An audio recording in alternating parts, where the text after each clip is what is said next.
Joined now on the broadcast by Cape Breton Screaming Eagles all-time leading scorer, Chris Culligan. Chris, going back to the year 2004, what was your reaction upon finding out you were drafted by your hometown team?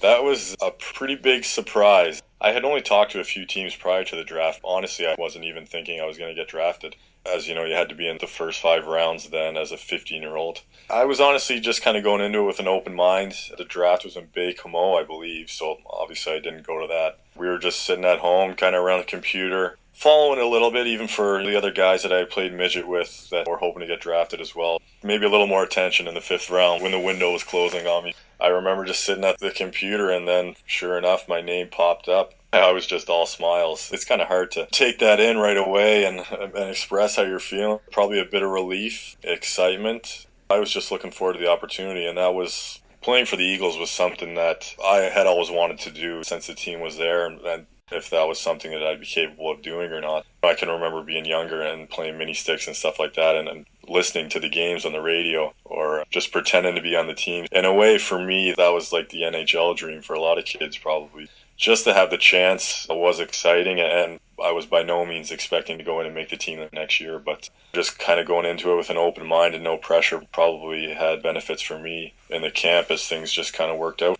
Something I'd ask James Shepard about, an accomplishment that perhaps doesn't get enough recognition, is your 16-year-old season. Team Atlantic wins the bronze medal at the World Under-17s, which is just remarkable if you think all the other powerhouse countries and the fact that you're the smallest of the 5 Canadian teams. Tell us about that. That must have been a really special moment.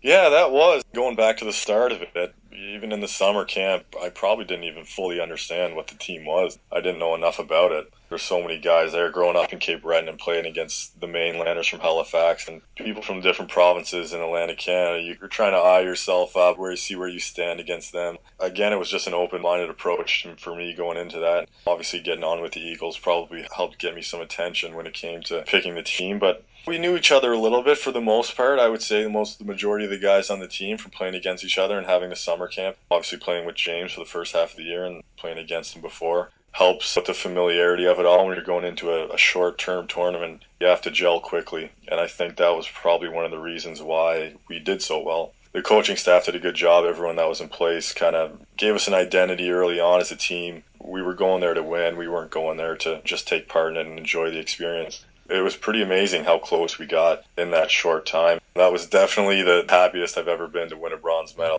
We'll pick up part 2 of the conversation with Chris in the second intermission. You're listening to McDonald Auto Group Screaming Eagles Hockey, 1270 CJCB.